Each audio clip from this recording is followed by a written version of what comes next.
বিতাড়িত শয়তানের প্রবঞ্চনা থেকে আল্লাহর কাছে পানাহ চাই। পরম করুণাময় দয়ালু আল্লাহ তাআলা নামে শুরু করছি। ওয়ালাকুম নিসফু মা তারাকা আজওয়াজুকুম, এবং তোমাদের জন্য রয়েছে অর্ধেক, মা তারাকা যা রেখে যায়, ছেড়ে যায়, আজওয়াজুকুম তোমাদের স্ত্রীগণ। অর্থাৎ স্বামী জীবিত, স্ত্রী মৃত, মানে মরে গেছে, তাহলে ওই স্ত্রীর যে সম্পদ থাকে ওই সম্পদের কতটুকুন স্বামী পাবে এটা আল্লাহ তাআলা এখানে বলছেন। তিনি বলছেন মা তারাকা নিসফু মা তারাক, তোমাদের জন্য হচ্ছে অর্ধেক যেটা তোমাদের স্ত্রীরা রেখে গেল। লাম ইয়াকুল লাহুন্না ওয়ালাদ, আর তাদের যদি কোনো সন্তান না থাকে, অর্থাৎ স্ত্রী যদি কোনো সন্তান রেখে না যায়, তাহলে স্বামী স্ত্রীর কতটুকু পাবে? অর্ধেক। ফাইন কানা লাহুন্না ওয়ালাদ, আর যদি কোনো সন্তান রেখে যায়, স্ত্রী যদি কোনো সন্তান রেখে যায়, তাহলে ফালাকুমুর রুবু মিম্মা তারাকনা মিন বাদি ওয়াসিয়াতি ইউসিনা বিহা আও দাইন, তাহলে স্বামী পাবে হচ্ছে 4 ভাগের 1 ভাগ। যদি সন্তান রেখে যায়, স্ত্রী যদি সন্তান রেখে যায়, তাহলে স্বামী স্ত্রীর সম্পদে পাবে 4 ভাগের 1 ভাগ। আর যদি সন্তান না রেখে যায়, তাহলে স্ত্রীর সম্পদের অর্ধেক। মিন বাদি ওয়াসিয়াতি ইউসিনা বিহা আও দাইন, তার ঋণ এবং তার ওসিয়ত পূর্ণ করার পরে তার এই সম্পদ বন্টন হবে। ওয়ালাহুন্নার রুবু মিম্মা তারাকতুম, ওয়ালাহুন্নার রুবু মিম্মা তারাকতুম ইল্লাম ইয়াকুল লাকুম ওয়ালাদ, আর তোমাদের স্ত্রীদের জন্য 4 ভাগের 1 ভাগ। মিম্মা তারাকতুম, যেটা তোমরা রেখে যাও, অর্থাৎ স্বামী যদি মারা যায়, স্ত্রীকে যদি রেখে যায়, তাহলে স্বামীর সম্পদের 4 ভাগের 1 ভাগ পাবে স্ত্রী। ইল্লাম ইয়াকুল লাকুম ওয়ালাদ, যদি কোনো সন্তান, স্বামী যদি কোনো সন্তান রেখে না যায়, যদি সন্তান রেখে না যায়, তাহলে স্বামীর সম্পদের 4 ভাগের 1 ভাগ পাবে কে? স্ত্রী। ফাইন কানা লাকুম ওয়ালাদ, কিন্তু যদি স্বামী কোনো সন্তান রেখে যায়, স্বামী যদি কোনো সন্তান রেখে যায়, ফালাহুন্না সুমুনু মিম্মা তারাকতুম, তাহলে স্ত্রী পাবে হচ্ছে 8 ভাগের 1 ভাগ। 8 ভাগের 1 ভাগ। স্বামী মারা যাওয়ার পরে যদি সন্তান থাকে, সন্তান না থাকে, তাহলে স্ত্রী পাবে 4 ভাগের 1 ভাগ। আর স্বামী মারা যাওয়ার পরে যদি সন্তান রেখে যায়, তাহলে স্ত্রী পাবে 8 ভাগের 1 ভাগ।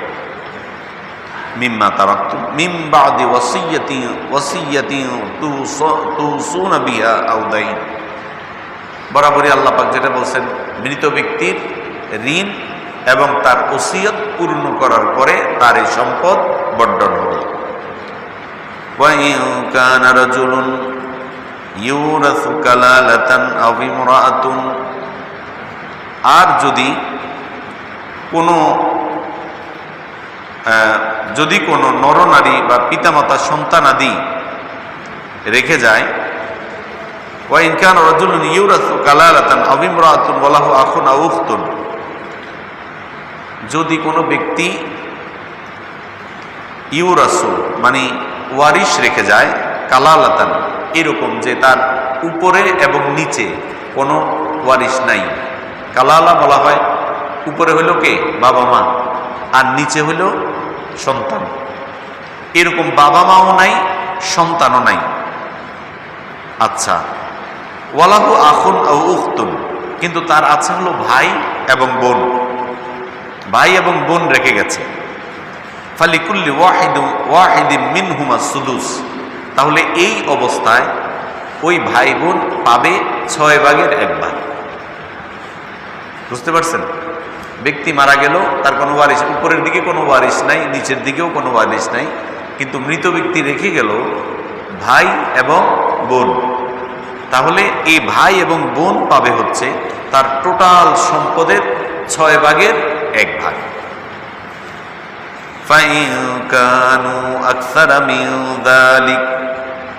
কিন্তু যদি এর থেকে বেশি হয়, ভাই বোন যদি বেশি হয়, এখানে তো বলছে একজন ভাই এবং একজন বোন, কিন্তু যদি ভাই বোন বেশি হয় তাহলে ফাহুম শুরাকা ও ফিস সুলুসি, তাহলে তারা পাবে, সকলে পাবে 3 ভাগের 1 ভাগ। এটাকে ভাগ করে সবাই মিলে পাবে। টোটাল সম্পদের 3 ভাগের 1 ভাগ। এই 1 ভাগ ভাই বোন যাদেরকে রেখে গেল সবাই মিলে ওই 1 ভাগ পাবে। এই কথাটাই আল্লাহ বলেছেন ফাহুম শুরাকা ফিস সুলুস। এটা কখন পাবে? মিন বাদি ওয়াসিয়াতি ইউসা বিহা আও দাইন, মৃত ব্যক্তির ঋণ এবং তার ওসিয়ত পূর্ণ করার পরে তার এই সম্পদ বন্টন হবে। গায়রা মুদাররিন, কাউকে কষ্ট দিয়ে এটা করা যাবে না। গায়রা মুদাররিন, এই সম্পদ বন্টনের ক্ষেত্রে কাউকে কষ্ট দেয়া যাবে না। ওয়াসিয়াতাম মিনাল্লাহ, এটা হচ্ছে আল্লাহর পক্ষ থেকে ওসিয়ত। তার পক্ষ থেকে? আল্লাহর পক্ষ থেকে। ওয়াল্লাহু আলিমুন হালিম, আর আল্লাহ হচ্ছেন জ্ঞানী এবং তিনি সহনশীল, অত্যন্ত সহনশীল। সুবহানাল্লাহ বলেন, সুবহানাল্লাহ। আচ্ছা, এবার আমরা আস্তে আস্তে সামনের দিকে যাব। তো যে আয়াতগুলো তেলাওয়াত করেছি এবং অর্থ বলেছি, এখন আমরা তাফসিরের দিকে যাব ইনশাআল্লাহ। বলি ইনশাআল্লাহ। আমরা এই পৃথিবীতে দেখি যে কেউ যদি মারা যায়, মারা যাওয়ার পরে মৃত ব্যক্তি তার সম্পদ যদি সঠিকভাবে বন্টন করে না যায়, তাহলে ছেলে মেয়েরা এবং আত্মীয় স্বজন যারা পাওনাদার, তারা এমন একটা অবস্থা তৈরি করে মৃত ব্যক্তিকে যথাসময়ে দাফন করতে পারে না, দাফন করতে দেয় না। ছেলেমেয়েরা তারা ডিমান্ড করে বসে যে বাবা বড় ভাইকে তো দামি ফ্ল্যাটটা দিয়ে গেছে, বাবা মেজো ভাইকে ধানমন্ডির যে জায়গাটা, দামি জায়গাটা, ওটা দিয়ে গেছে। আর ছোট ভাই বলে যে আমাকে ওই যে বসিলার দিকে যে কম দামি জায়গা, ওখানে বাবা দিয়েছে, আর ধানমন্ডির জায়গা দিয়েছে ভাইকে। বোন বলে যে আমাকে তো আব্বা ঠকাইছে, সব ভাইদেরকে টাকা পয়সা দিয়ে, বাড়ি গাড়ি, তার অর্থ সম্পদ সব কিছু দিয়ে আমারে মাথার মধ্যে হাত বুলিয়ে বলছে আব্বা তোরে দোয়া করে দিছে, আমি বাবাকে দাফন করতে দিব না যতক্ষণ না আমার সম্পদ দাও। এরকম ঘটনা হয় কি হয় না? সবাইকে আমার কথা বুঝতেছেন? খুব গুরুত্বপূর্ণ আলোচনা। এরা হচ্ছে মিরাস আজকে আমরা, আর এটাকে ফারায়েজও বলে। ফারায়েজ আমরা যখন ইন্টারমিডিয়েট অর্থাৎ আলেমে পড়াশোনা করি তখন আমাদের একটা বই ছিল, এটা হচ্ছে ফারায়েজ, শরীয়তের বন্টন নীতি। শরীয়তের বন্টন নীতি, কিভাবে বন্টন করবে সম্পদ, এটাকে কি বলে? ফারায়েজ। আল্লাহ তাআলা বলছেন এই ফারায়েজের মধ্যে অর্ধেক ইলম। সুবহানাল্লাহ বলেন, সুবহানাল্লাহ। আর আজকে মানুষ এটা জানে না। অসংখ্য মানুষ, সমাজের মানুষ আছে যে আজকে এই ফারায়েজ সম্পর্কে কিছুই জানে না। হ্যাঁ, ফারায়েজ সম্পর্কে আজকে মানুষ কিছুই জানে না। অথচ এটার মধ্যে কি কতটুকু এলেম? অর্ধেক এলেম। টোটাল এলেমের অর্ধেক হচ্ছে কিসের মধ্যে? এই ফারায়েজের মধ্যে। সুবহানাল্লাহ বলেন, সুবহানাল্লাহ। আজকে সমাজের মধ্যে যত রকমের জ্ঞানজাম, যত রকমের যে মানুষের মধ্যে রাহাজানি, হত্যা, সব ম্যাক্সিমাম হচ্ছে অর্থের জন্য। কিসের জন্য? অর্থের জন্য। এই জন্য বলা হয় অর্থই অনর্থের মূল, অর্থই সকল অনর্থের মূল। এজন্য জ্ঞানী যারা, তারা জীবিত থাকা অবস্থায় তাদের সম্পদকে আল্লাহ যেভাবে বন্টন করতে বলেছেন তারা ওইভাবে বন্টন করে। সুবহানাল্লাহ বলেন, সুবহানাল্লাহ। আজকের এই তাফসীর মাহফিলে যারা বসেছেন, আপনাদের যাদের সম্পদ আছে, চেষ্টা করবেন ছেলে মেয়ে এবং স্ত্রী এবং আরো যারা পাওনাদার জীবিত থাকা অবস্থায় তাদেরকে দিতে।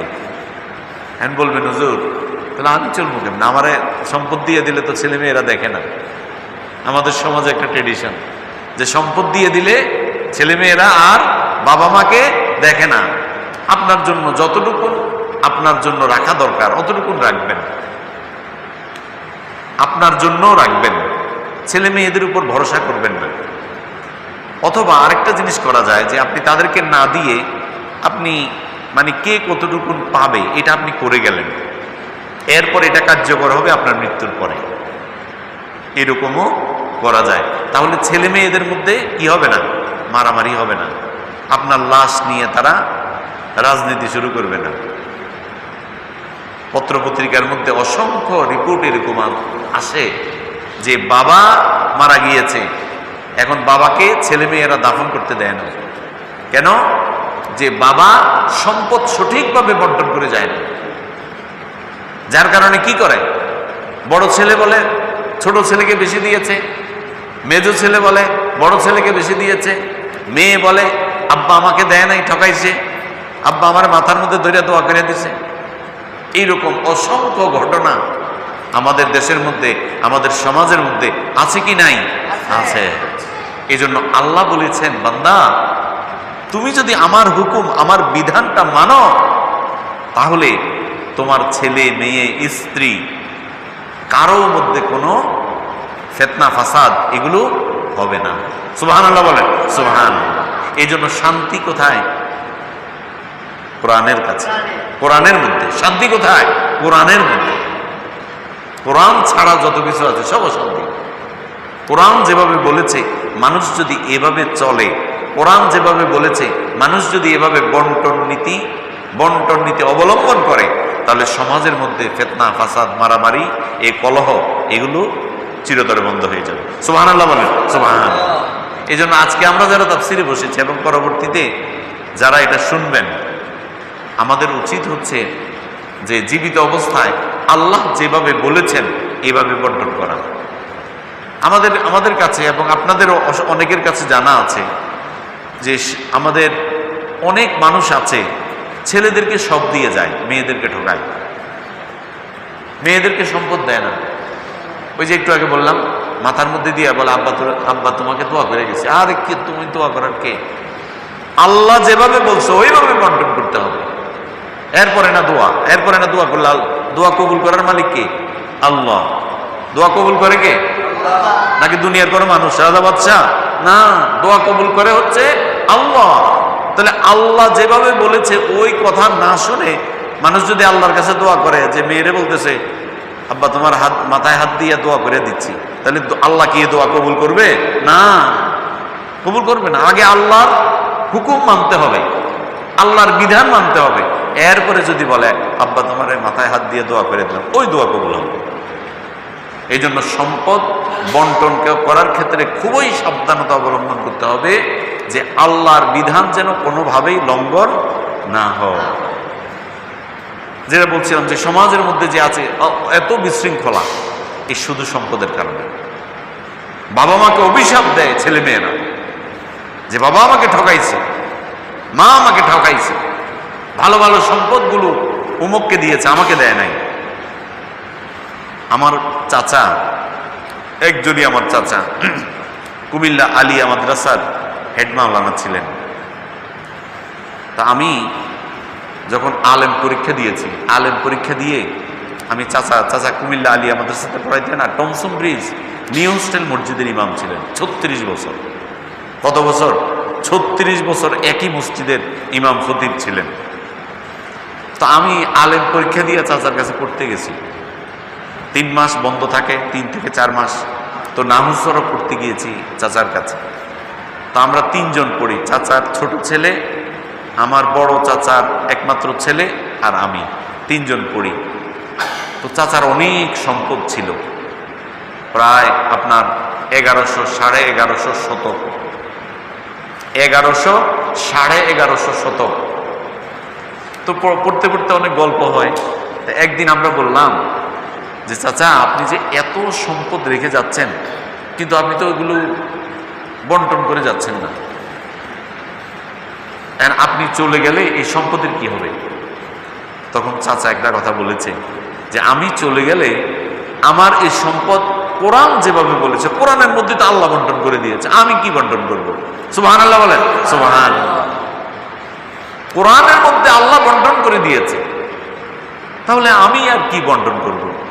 আমার তো বন্টন করার কিছু নাই, আল্লাহই বন্টন করে দিয়েছে। আল্লাহ যেভাবে বন্টন করে দিয়েছে এর বাইরে আমি বন্টন করতে পারবো না। সুবহানাল্লাহ বলেন, সুবহানাল্লাহ। এই জন্য আমরা যারা এখন আছি পৃথিবীতে, আমাদের উচিত হচ্ছে আল্লাহ যেভাবে বলেছেন এভাবে বন্টন করা। ছেলেকে, বড় ছেলেকে বেশি বা ছোট ছেলেকে বেশি, মেয়েদেরকে কম, অথবা মেয়েদেরকে বেশি ছেলেদেরকে কম, এরকমও আছে যে মেয়েদেরকে বেশি দেয় ছেলেদেরকে কম দেয়, এরকমও আছে। মেয়ের জামাইকে খুব বড় চাকরি করে, মেয়ের জামাই বড় বড় মাছ এনে খাওয়ায়, গোস্ত এনে খাওয়ায়, এখন মেয়েকে দিয়ে দেয় সব, বেশিরভাগ ছেলেদেরকে ঠকায়, এরকমও আছে। আল্লাহর এই বিধান যেভাবে দিয়েছে, ছেলেদের জন্য যতটুকু, মেয়েদের জন্য যতটুকু, এর বাইরে বন্টন করা যাবে না। যদি কেউ করে সে আল্লাহর কাছে দায়ী থাকে। এই জন্য আল্লাহ রাব্বুল আলামিন আজকের এই আয়াতের মধ্যে তিনি বলছেন ওয়ালাকুম নিসফু মা তারাক, যদি স্ত্রী মারা যায় স্বামীকে রেখে, স্বামী কতটুকু পাবে? স্ত্রীর টোটাল অংশের, পুরো অংশের অর্ধেক পাবে স্বামী। আজওয়াজুকুম ইল্লাম ইয়াকুল লাহুন্না ওয়ালাদ, স্বামী সম্পদ পাবেন যদি স্ত্রী কোনো ছেলে মেয়ে রেখে না যায়। স্ত্রীর যদি কোনো ছেলে মেয়ে না থাকে, তাহলে স্বামী স্ত্রীর টোটাল সম্পদের অর্ধেক মালিক হবে। জোরে বলুন সুবহানাল্লাহ। কতটুকু মালিক হবে? অর্ধেক। যে অনেক মানুষ আছে না, যে স্ত্রী মরে গেছে, স্বামী আছে, ছেলে মেয়ে নাই, ছেলে মেয়ে হয় নাই, তাহলে স্ত্রীর সম্পদ আছে, বাড়ি গাড়ি আছে, একটা বাড়ি আছে, তাহলে এই বাড়িটা টাকায় কনভার্ট করে বা তার সব সম্পদ টাকায় কনভার্ট করে এটার যত মূল্য হবে তার অর্ধেক পাবে কে? স্বামী। ফাইন কানা লাহুন্না ওয়ালাদ, আর যদি স্ত্রী সন্তান রেখে যায়, ফালাকুমুর রুবু মিম্মা তারাকনা মিন বাদি ওয়াসিয়াতি ইউসিনা বিহা আও দাইন, যদি স্ত্রী কোনো ছেলে মেয়ে রেখে যায়, তাহলে স্বামী ওই স্ত্রীর টোটাল সম্পদের 4 ভাগের 1 ভাগ মালিক হবে। জোরে বলুন সুবহানাল্লাহ। কতটুকু মালিক হবে? 4 ভাগের 1 ভাগ, যদি স্ত্রী কি সন্তান অর্থাৎ ছেলে মেয়ে রেখে যায়। ফাইন কানা লাকুম ওয়ালাদ, ফাইন কানা লাকুম ওয়ালাদ ফালাহুন্না সুমুনু মিম্মা তারাকতুম ওয়ালাহুন্নার রুবু মিম্মা তারাকতুম, আর যদি স্বামী মারা যায়, স্ত্রীকে রেখে যায়, এতক্ষণ বলা হলো যদি স্ত্রী মারা যায়, স্বামী রেখে যায়, আর এখন আল্লাহ তাআলা বলছেন যদি স্বামী মারা যায়, স্ত্রীকে রেখে যায়, তাহলে স্ত্রী স্বামীর অংশে, স্বামীর সম্পদে কতটুকু মালিক হবে? বুঝতেছেন কথা? স্বামী অর্থাৎ স্বামী মারা গেল, স্ত্রী রেখে গেল, তাহলে স্ত্রী স্বামীর সম্পদে কতটুকু পাবে? বুঝতেছেন কথা? আচ্ছা, আল্লাহ রাব্বুল আলামিন বললেন ওয়ালাহুন্নার রুবু মিম্মা তারাকতুম, স্বামীরা যে সম্পদ রেখে যায় ওই সম্পদের, টোটাল সম্পদের 4 ভাগের 1 ভাগ মালিক হবে স্ত্রী। কয় ভাগ? 4 ভাগের 1 ভাগ, টোটাল সম্পদের 4 ভাগের 1 ভাগ। ইল্লাম ইয়াকুল লাকুম ওয়ালাদ, যদি তাদের কোনো ছেলে মেয়ে না থাকে। ছেলে মেয়ে না থাকলে টোটাল সম্পদের 4 ভাগের 1 ভাগ। ফাইন কানা লাকুম ওয়ালাদ, আর যদি স্বামী কোনো ছেলে মেয়ে রেখে যায়, সন্তান রেখে যায়, ফালাহুন্না সুমনু মিম্মা তাওয়াক্তুম, তাহলে স্ত্রী পাবে 8 ভাগের 1 ভাগ। কয় ভাগ? 8 ভাগের 1 ভাগ। যদি সন্তান থাকে তাহলে বিষয়টা একদম সহজ। স্বামী মারা গেল, স্ত্রীকে রেখে গেল, স্বামী মারা গেল, স্ত্রীকে রেখে গেল, কোনো ছেলে মেয়ে নাই, তাহলে স্বামীর পুরো সম্পদের কতটুকু পাবে স্ত্রী? 4 ভাগের 1 ভাগ, যদি সন্তান না থাকে। আর যদি সন্তান থাকে তাহলে 8 ভাগের 1 ভাগ। এই বিধান যিনি দিয়েছেন তিনি কে? আল্লাহ। এই জন্য আল্লাহর বিধান লঙ্ঘন করার ক্ষমতা কারো না। আল্লাহ যেভাবে বলেছেন এভাবেই বর্ণন করতে হবে। এরপর আল্লাহ রাব্বুল আলামিন বলেন, মিন বাদি ওয়াসিয়াতিন তুসুনা বিহা আও দাইন, এই সম্পদ কখন বন্টন করবে? স্বামীর আল্লাহ রাব্বুল আলামিন এখানে বলেছেন যে তার ঋণ এবং তার ওসিয়ত পূর্ণ করতে হবে। তাহলে আগে কোনটা? এখানে আল্লাহ রাব্বুল আলামিন আগে ওসিয়তের কথা বলেছেন, এরপরে ঋণের কথা বলেছেন। আগে কিসের কথা বলেছেন? ওসিয়তের কথা। ওসিয়ত বোঝেন তো, যে মৃত ব্যক্তি বলে গেল যে আমার যে সম্পদ আছে এখান থেকে 10 লক্ষ টাকা বড় মসজিদে দিবা। কত টাকা? 10 লক্ষ টাকা। কোথায় দিবা? বড় মসজিদে, নাখালপাড়া বড় জামে মসজিদে এই 10 লক্ষ টাকা আমার মৃত্যুর পরে দিবা। এটা কি? ওসিয়ত। অথবা বলে গেল যে নাখালপাড়া হাজী মরণ আলী ইসলামিয়া কামিল মাদ্রাসা আছে, ওখানে আমি 5 লক্ষ টাকা, আমি মারা গেলে 5 লক্ষ টাকা ওখানে দিবা। অথবা বলে গেল যে আমি মারা গেলে একটা এতিমখানা করবা, আমি ব্যাংকে 5 লাখ টাকা রেখে গেলাম।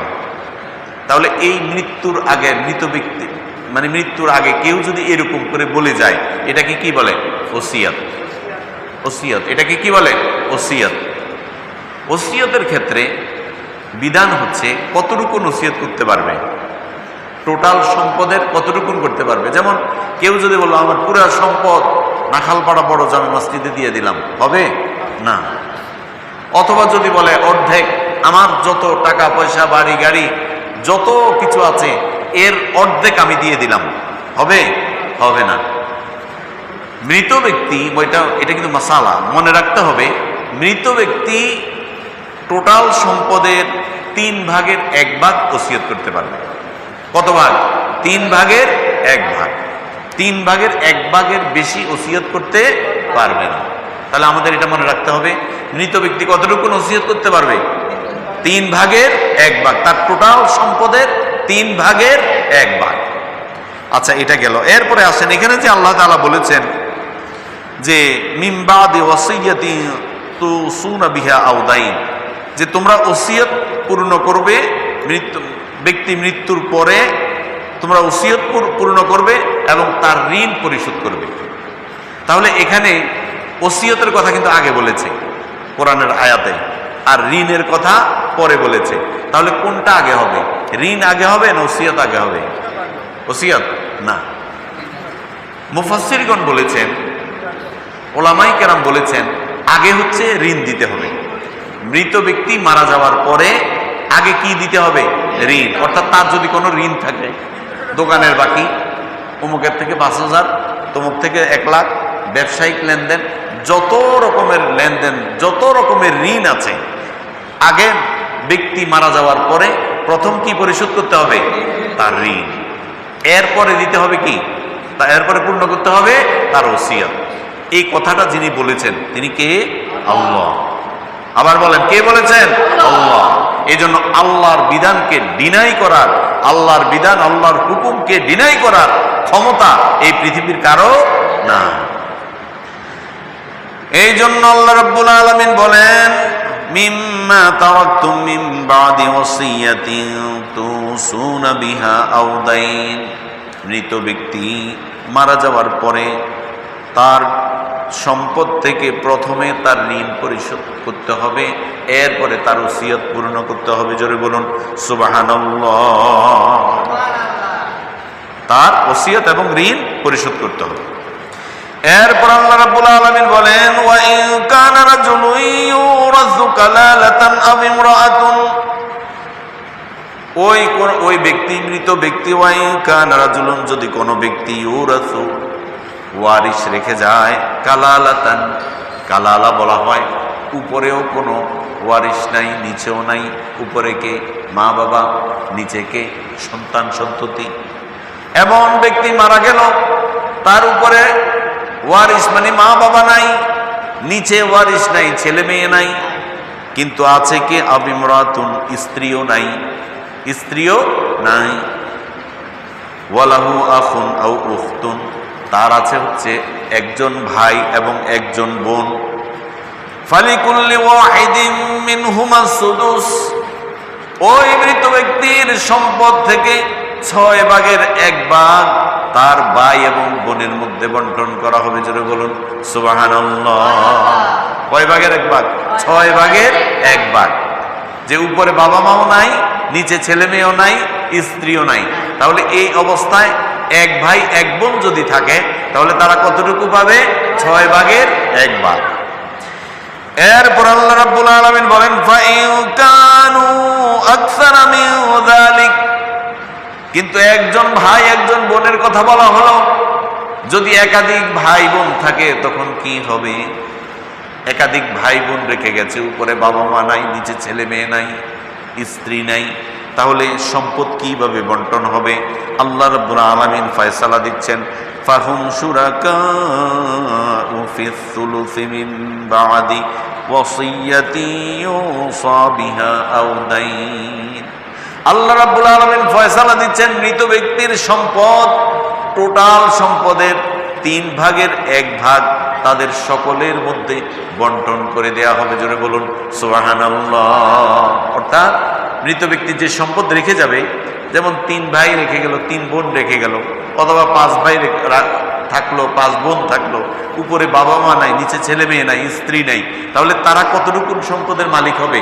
টোটাল সম্পদের 3 ভাগের 1 ভাগ তাদের মধ্যে বন্টন করে দিতে হবে। সুবহানাল্লাহ বলেন সুবহান। এরপর আল্লাহ রাব্বুল আলামিন বলেন, এটা কখন বন্টন করবা? মিন বাদি ওয়াসিয়াতি ইউসা বিহা আও দাইন, মৃত ব্যক্তির ওসিয়ত এবং ঋণ পরিশোধ করার পরে, ওসিয়ত এবং ঋণ পরিশোধ করার পরে তোমরা এটা বন্টন করবা। গায়রা মুদাররিন, তো এতে তোমরা কোনো কাউকে কষ্ট না দিয়ে, কাউকে কষ্ট দেওয়া যাবে না। এই যে বন্টন নীতি অবলম্বন করবা, তোমরা কাউকে কষ্ট দিবা না। ওয়াসিয়াতাম মিনাল্লাহ, এতক্ষণ পর্যন্ত যা কিছু বলা হলো, আল্লাহ রাব্বুল আলামিন তোমাদেরকে এটা ওসিয়ত করছেন, এটা আল্লাহর বিধান, আল্লাহর ফয়সালা। ওয়াল্লাহু আলিমুন হালিম, আর আল্লাহ হচ্ছেন সর্বজ্ঞ এবং তিনি হচ্ছেন সহনশীল। জোরে বলুন সুবহানাল্লাহ। তাহলে এই যে বিধান দিয়েছেন, এই যে বন্টন নীতি, এই বিধান কে দিয়েছেন? কে দিয়েছেন? আল্লাহ। এই জন্য আল্লাহর বিধান লঙ্ঘন করার কোনো সুযোগ নাই। আল্লাহর বিধান লঙ্ঘন করা যাবে না।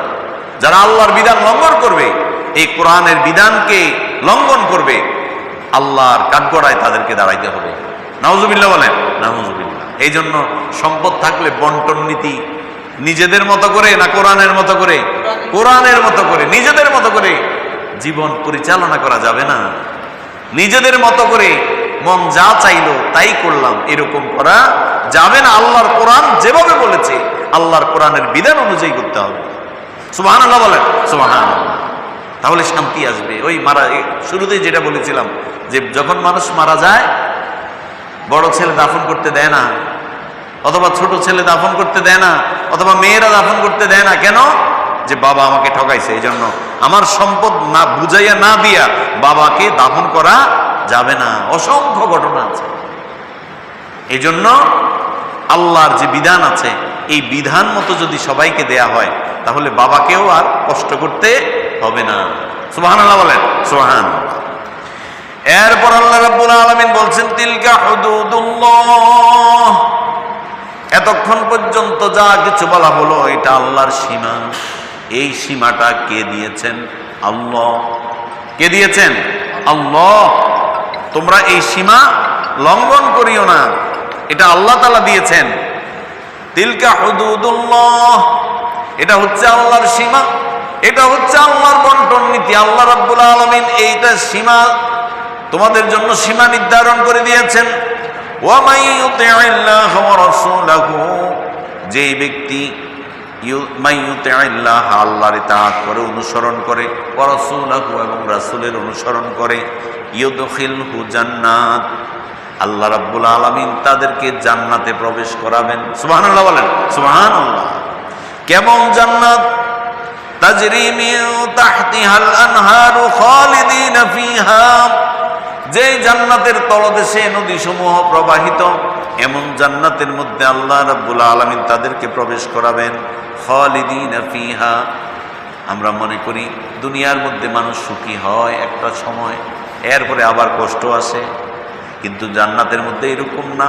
যারা জান্নাতের অধিকারী হবে তারা জান্নাতের মধ্যে ডুববে, খালিদিনা ফিহা, সেখান থেকে তারা আর বের হবে না। সুবহানাল্লাহ বলেন, সুবহানাল্লাহ।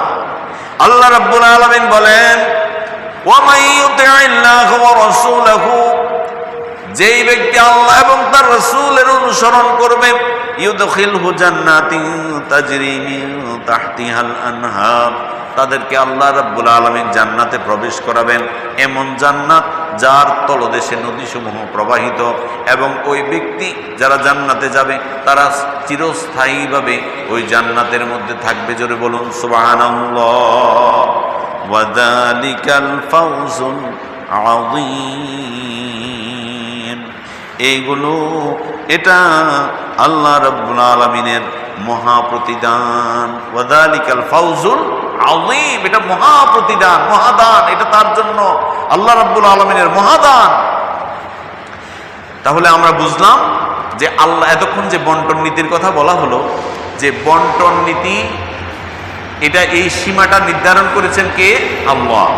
যারা এই বন্টন নীতি অনুসরণ করবে, আল্লাহ এবং রাসূলের অনুকরণ করবে, তাদেরকে আল্লাহ কি দিবেন?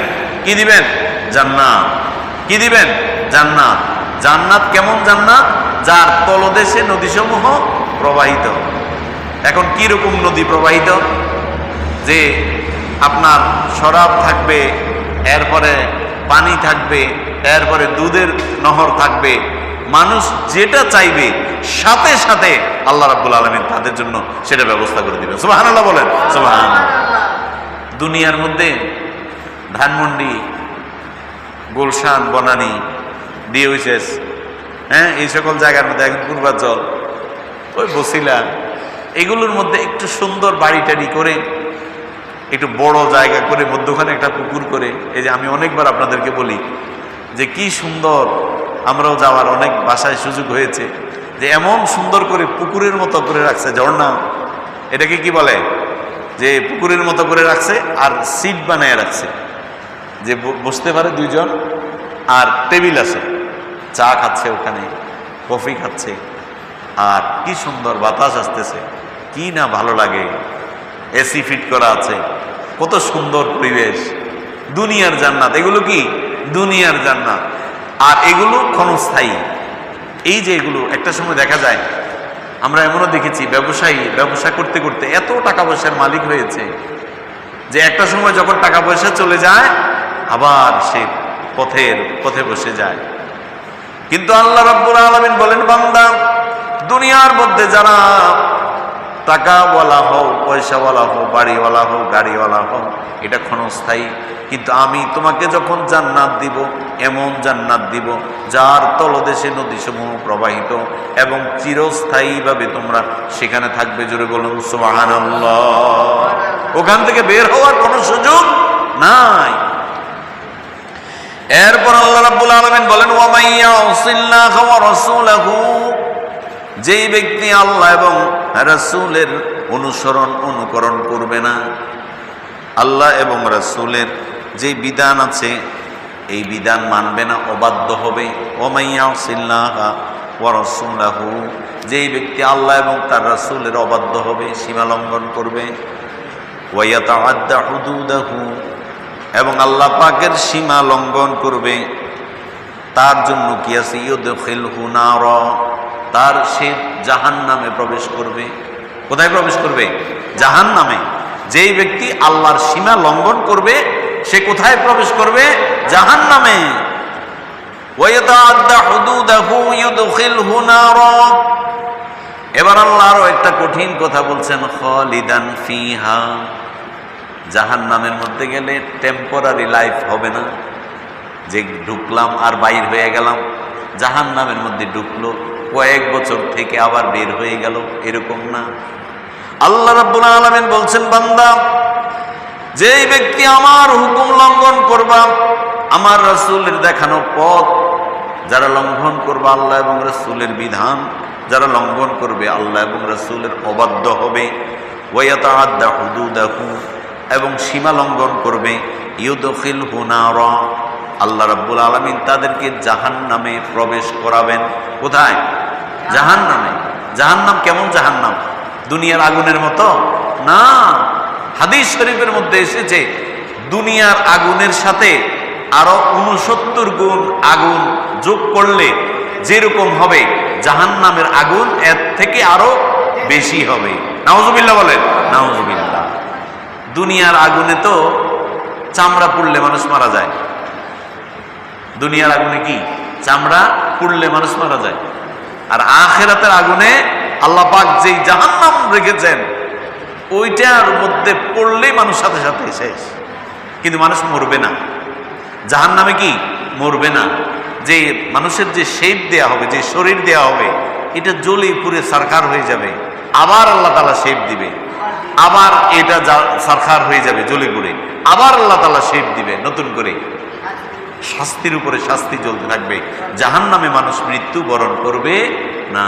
মৃত্যু কি? দুনিয়ায়। আখিরাতে মানুষের কোনো মৃত্যু নাই। আখিরাতে মানুষের কোনো কি নাই? মৃত্যু নাই। মৃত্যু হচ্ছে দুনিয়ায়।